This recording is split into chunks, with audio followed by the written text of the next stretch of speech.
Hyundai Stargazer Active. Stargazer tapi yang varian paling bawahnya. Nah, si Stargazer varian Active ini baru aja dapat improvement minor. Tapi kayak gimana sih Stargazer yang varian paling bawah? Buat detailnya, simak di 10 hal berita dari Hyundai Stargazer Active.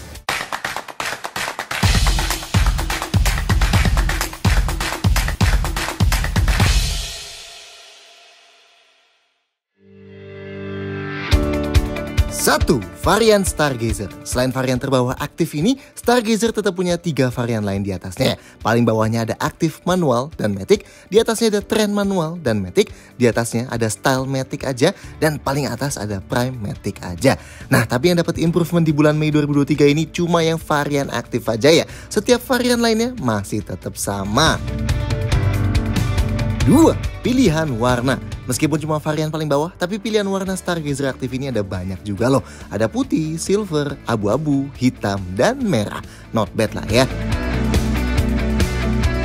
3. Eksterior sangat polos. Karena Active ini emang varian paling bawah, so eksteriornya emang dibuat sepolos mungkin ya. Dari dimensi, sekarang jadi sama persis kayak setiap varian lainnya, soalnya tingginya naik 5 mm ya, berkat velgnya naik 1 inci. Oke, kita detailin beda desainnya sama yang varian atas ya. Depannya dulu, nah varian Trend sama Active emang beda nih sama yang varian tinggi. Kalau di Style dan Prime kan grillnya kayak terpisah ya, hitam gloss gitu. Kalau di varian Trend dan Active, dia sewarna body dan terintegrasi gini. Mungkin di yang bodinya warna hitam gak kelihatan ya. Nih, kalau yang di warna putih atau merah itu kelihatan tuh ya, sewarna body grillnya dan lebih nyatu gitu. Di pinggir lampunya pun gak ada aksen silver-silveran, polos aja sewarna body. Dan isi lampunya pun jauh lebih simple gini. Dan lampu panjang yang di atas itu gak ada ya, diganti list chrome yang super panjang.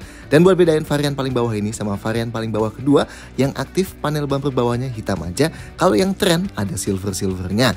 Detail lampu depannya full halogen ya, lampu kecil halogen, lampu besar dan lampu jauh halogen multi reflektor, lampu sein halogen dan tanpa fog lamp ya. Sampingnya, nah varian Active yang improvement udah nggak lagi pakai velg 15 inci kaleng. Sekarang pakai velg alloy 16 inci warna silver single tone kayak gini. Sama kayak di varian Trend juga ya. Bannya sama ya, kayak setiap varian atasnya 20555R16. Sisanya dari samping persis aja sih kayak setiap varian lainnya. Spionnya yang ada lampu sein LED-nya, bentuk kaca di pilar C yang kayak huruf X itu, dan handle pintu yang sewarna body. Belakangnya, sekilas pandang sih varian Active ini gak ada beda ya sama varian atas-atasnya. Nah, baru kelihatan kalau lihat lebih deket. Di Active ini gak ada wiper belakang tuh. Dan panel di bumper paling bawahnya, di Active ini warnanya hitam aja ya, kayak depannya. Gak silver kayak setiap varian lainnya. Oh, dan garis lampu panjangnya meskipun tetap warna merah ya, tapi di sini dia gak bisa nyala. Sisanya sama sih, kayak emblem Stargazer besar di atas nomor platnya, antena sirip hiu, dan knalpot yang ngumpet di kanan bawah. Detail lampu belakangnya, lampu malamnya halogen aja yang di kanan kiri, lampu remnya halogen juga dengan high-mount stop lamp LED, lampu sein halogen dan lampu mundurnya halogen ya.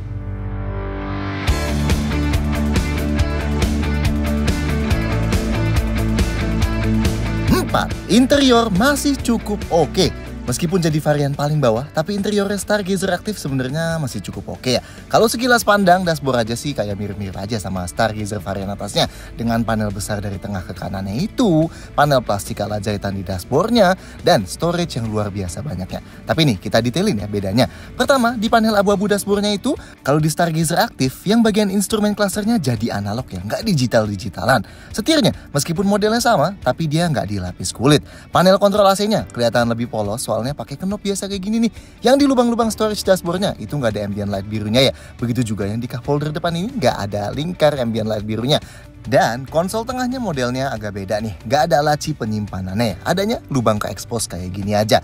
Dan pintunya meskipun bentuknya sekilas mirip kayak varian atasnya dengan panel plastik ala jahitan di paling atas dan gembung-gembung plastik di tengah, tapi handle-nya di sini warna hitam aja ya. Dan di yang buat sandaran tangannya juga nggak ada lapisan kulitnya. Begitu juga pintu belakangnya sama persis kayak yang depan. Nah, joknya Stargazer Active jadi satu-satunya varian yang nggak bisa pilih opsi jok tengah captain seat. Jadi kalau mau pilih varian Active, kalian harus pakai jok model bench kayak gini di tangannya, alias 7-seater ya. Dan jok benchnya pun nggak bisa dilipat tengahnya kayak yang di varian tinggi ya. Nah, bahan joknya kain standar gini, tapi model kainnya kita suka sih sebenarnya, campuran hitam dan abu-abu gini, sedikit ngasih feel terang ya ke kabinnya. Oh iya, jok drivernya juga nggak ada pengaturan ketinggiannya di varian Active. Jadi kalian harus cobain dulu cocok atau nggak posisi duduknya. Sedangkan jok baris ketiganya tetap sama sama ya. Bisa dilipat setengah aja dan masih bisa diatur sudut terbangnya juga. Detail lain di kabin, lampu kabin depannya cuma ada satu aja nih, halogen, dibanding varian lainnya yang ada dua ya. Dan di tengah dapat satu lampu halogen lagi. Sun visornya jadi satu-satunya yang gak ada kaca sama sekali nih. Paling adanya satu card holder aja di kanan. Spion tengahnya pun gak bisa dicetak day and night ya. Pegangan tangan plafonnya yang depan cuma ada di sisi penumpang depan aja, yang driver gak ada. Yang di baris kedua masih model lipat, tapi yang kanan ada gantungan bajunya ya. Sedangkan yang di baris ketiga gak ada pegangan tangan plafonnya. Tapi gimana rasa duduknya? 5. Fitur terbatas. Fitur Stargazer Active ini sebenarnya nggak kosong-kosong banget ya. Buktinya head unitnya aja masih pakai yang sama kayak di varian tinggi, tapi emang banyak yang jadi nggak ada buat nyesuaiin harganya. Termasuk layanan Connected Car Blue Link di sini pun nggak ada ya. Itu baru start di varian Trend, yang aktif ini nggak dapat. Kita detailin lainnya ya. Yang baru sih double blower ini nih. Yes, meskipun semua varian lain Stargazer dari sebelumnya udah punya double blower beneran, tapi khusus varian aktif tadinya nggak ada ya. Adanya air circulator kayak yang di Calya dan Sigra itu. Nah, di versi improvement ini akhirnya Stargazer varian aktif jadi dapat double blower beneran kayak setiap varian lainnya. Oke lah, sisanya sih masih sama kayak aktif sebelumnya. Instrumen clusternya nggak pakai yang digital, tapi pakai analog gini dengan MID monokrom kecil. Yang keren sih, ini masih ada indikator pintu individual ya. Isinya di atas ada indikator gigi dan sisa jarak berkendara. Menunya yang kiri sini ada buat lihat trip A dan total waktu berkendara plus konsumsi BBM dari trip A-nya dan trip B dengan info yang sama.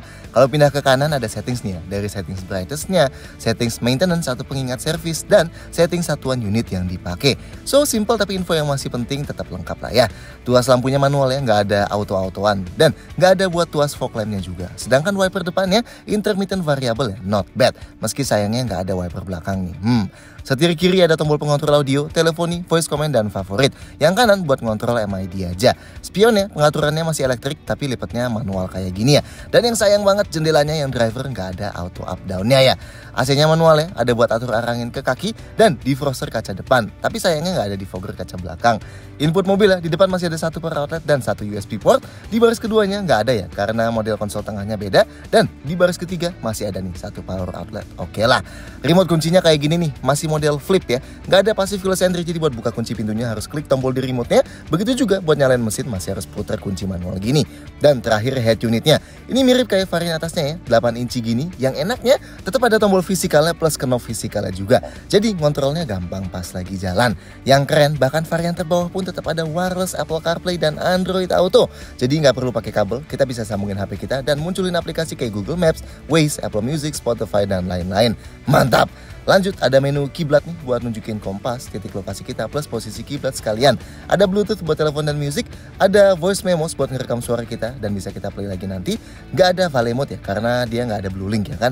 Ada quiet mode buat matiin speaker belakang dan turunin volume maksimal. Dan settingsnya, yang setting suara ada speed dependent volume control. Ini buat bikin volumenya makin kencang pas mobilnya jalan makin kencang dan sebaliknya. Ada buat kurangin noise radio. Terus masih banyak beberapa perintilan settings lainnya sih, tapi gak ada settings Blue Link ya.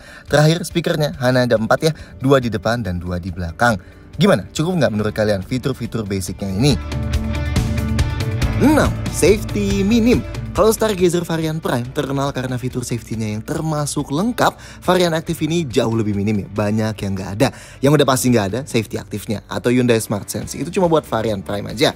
Remnya, yang depan rem cakram ventilasi dan rem belakangnya tromol. Nah, yang aktif ini masih ada ABS dan EBD-nya, tapi nggak ada brake assist-nya ya. Stability control dan hill start assist juga nggak ada di sini. Tapi bagusnya, varian lain yang dapat stability control kan tombolnya ada di sebelah tuas transmisi. Nah, di varian aktif ini itu nggak dibuatin tombol kosong, tapi dibikin full rata gini ya. Airbagnya varian aktif cuma ada 2 aja di depan, nggak ada sensor parkir, itu baru ada di varian Trend. Sedangkan kamera mundur dan TPMS juga nggak ada di sini, itu baru ada di varian Style. Nah, yang lebih standar kayak immobilizer, alarm, dan dudukan ISOFIX buat jok tengah itu tetap ada ya di varian aktif. 7. Konfigurasi jok. Buat masuk ke depan, buka pintu depannya termasuk cukup berat ya. Nice, sudut bukanya termasuk lebar nih. Dan buat napak ke dalamnya cukup tinggi tapi masih muda lah ya, mirip R3. Masih lebih rendah dibanding napak ke expander gitu.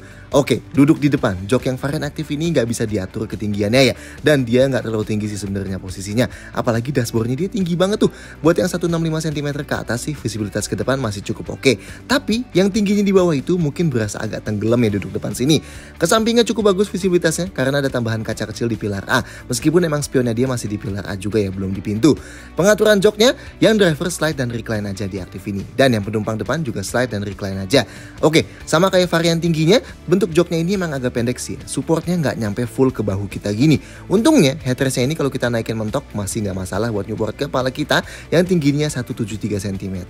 Posisi headrestnya nggak terlalu maju, tapi nggak sampai ngedang asik lemes sandaran. Sedangkan ruang kepalanya masih luar biasa luas di sini. Nah, varian aktif ini nggak dapat sandaran tangan di tengah ya. Jadi tangan kita udah ngegantung aja gini. Dan yang di pintu juga sandaran tangannya nggak dilapis apa-apa. Jadi keras ya buat sandarin tangan. Seatbeltnya nggak bisa diatur naik turun. Setirnya varian aktif ini hanya bisa tilt aja ya, nggak bisa teleskopik. Untungnya posisinya udah cukup maju sih. Sedangkan sandaran kaki kiri driver ada gundukan gini tapi tanpa pad plastik ya. Sekarang kita ke belakang. Pintu belakangnya lebih berat dari yang depannya, soalnya emang ukurannya lebih besar juga. Bukan pintunya, termasuk lebar juga. Dan karena atapnya nggak ngelekuk aneh-aneh, jadi kepala kita nggak perlu nunduk-nunduk pas masuknya. Oke, duduk di baris kedua sini posisinya emang lebih tinggi ya dibanding di depan. Tapi entah karena perasaan kita aja atau emang iya, jok yang non-captain seat ini berasa sedikit lebih tinggi ya. Jadi kayak nopang paha kita sedikit lebih baik gitu. Tapi mungkin perasaan kita aja sih. Yang pasti emang feel agak tenggelamnya masih ada karena window line yang tingginya ini ya. Jok ini bisa digeser maju mundur ya. Ini kalau dibuat paling maju masih ada sisa ruang lah, not bad. Dan ini kalau dibuat paling mundur jadi sangat luas lah ya ini. Ruang gerak sepatunya juga sangat-sangat aman. Sayangnya yang di 7-seater ini headrest adjustable cuma ada di kiri dan kanan aja. Yang tengah tetap nggak ada headrestnya. Ruang kepalanya sangat luas nih di baris kedua sini. Mantap. Sudut rebahan joknya bisa diubah-ubah juga ya, fleksibel. Yang paling rebahnya segini, nggak nyampe tiduran tapi udah relax banget sih.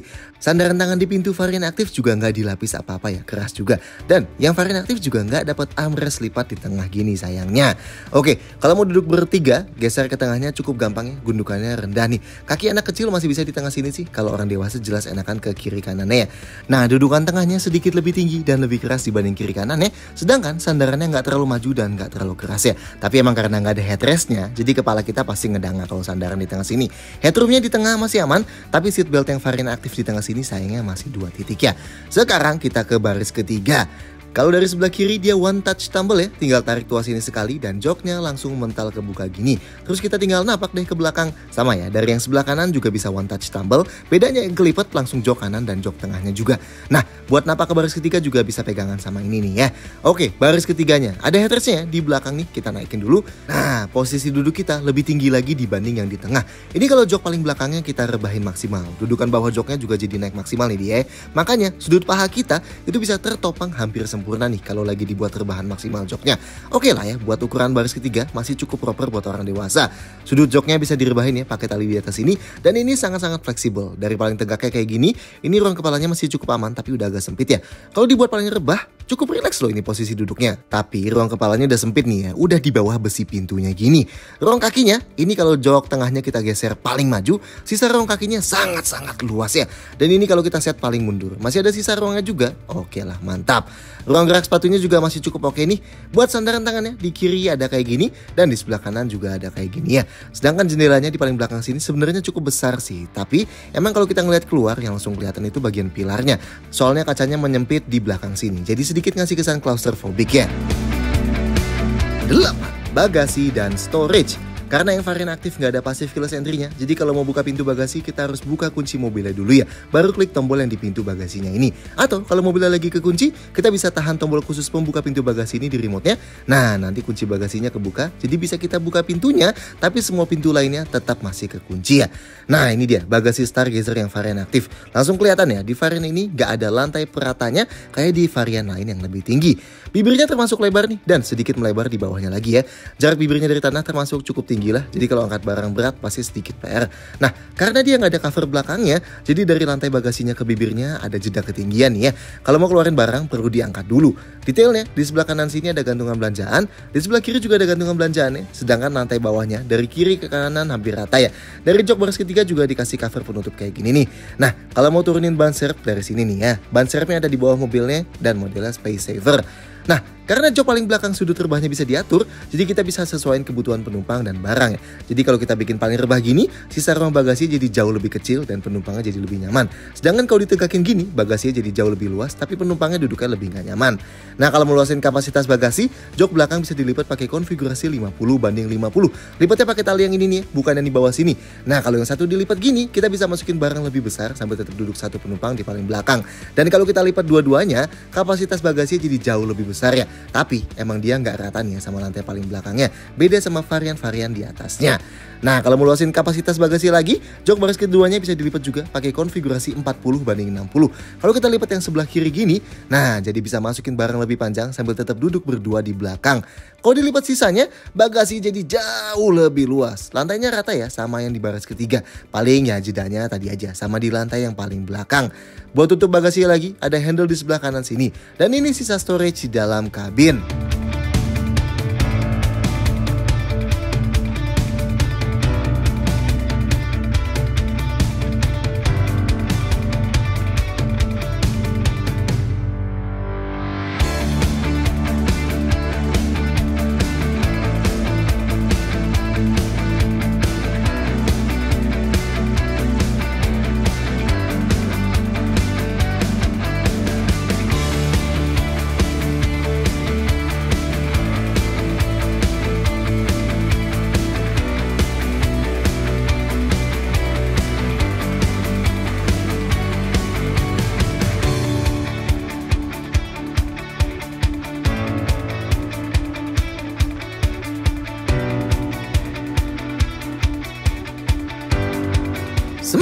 Mesin sama persis.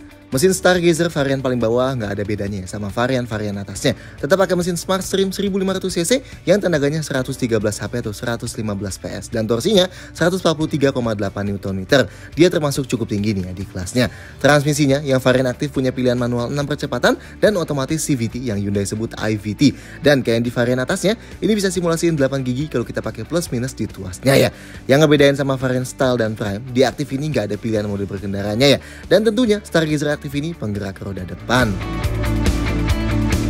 10. Detail-detail lain. Kayak setiap varian Stargazer lainnya, Stargazer aktif ini juga dirakit lokal di pabrik Hyundai di Cikarang ya.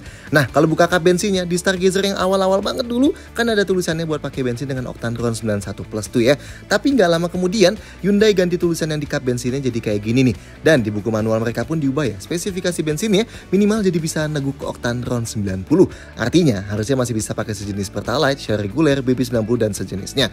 Nice lah ya. Nah, program after sales-nya banyak nih. Garansinya 4 tahun atau 100.000 km ya, mana yang tercapai terlebih dahulu. Biaya servisnya, biaya jasanya gratis selama 5 tahun atau 75.000 km ya. Sedangkan biaya spare parts-nya gratis buat 4 tahun atau 60.000 km. Mantap. Tapi dengan catatan, ini buat servis rutin setiap 15.000 km atau setahun sekali ya. So agak beda sama kebanyakan merek lain yang servis rutinnya tiap 10.000 km sekali. Ada tire protection programnya yang bisa gantiin ban Stargazer ini seandainya bannya ada yang rusak robek sampai nggak bisa dipakai di 1 tahun pertama. Ada juga resale value guarantee yang klaimnya Hyundai berani menjamin harga jual balik Stargazer ini senilai 70% dari harga pembelian kalau kita ngelakuin trade-in dengan mobil apapun di tahun ketiga kepemilikan. Ada juga replacement guarantee yang klaimnya kalau Stargazer kita kecelakaan berat sampai kondisi 65% dalam waktu 1 tahun sejak kendaraan dikirim, Hyundai bakal gantiin pakai Stargazer baru ya. Tentunya speknya, variannya dan warnanya sama kayak Stargazer kita yang hancur sebelumnya. Ya sejenis asuransi gitulah ya. Ada juga Customer Protection Program yang ngeklaim bakal ngecover biaya perawatan pengendara dan penumpang di Stargazer ini kalau sampai ngalamin kecelakaan sampai maksimal 1 tahun kepemilikan mobilnya. Dan ada Payment Protection Program yang ngeklaim bakal ngecover sisa pembiayaan atau cicilan pemilik Stargazer ini kalau sampai ngalamin kecelakaan. Nah, buat 5 poin after sales unik ini, kalian baca detailnya di websitenya deh ya. Soalnya syarat-syaratnya cukup banyak dan ada mekanismenya juga. Atau kalian minta dijelasin deh sama konsultan Hyundai biar nggak salah-salah ya kan. So, kalau kalian soal Hyundai Stargazer aktif ini, silahkan sampaikan komentar di bawah, klik like dan jangan lupa subscribe channel untuk kami sampaikan video-video kayak gini lagi. See you next time.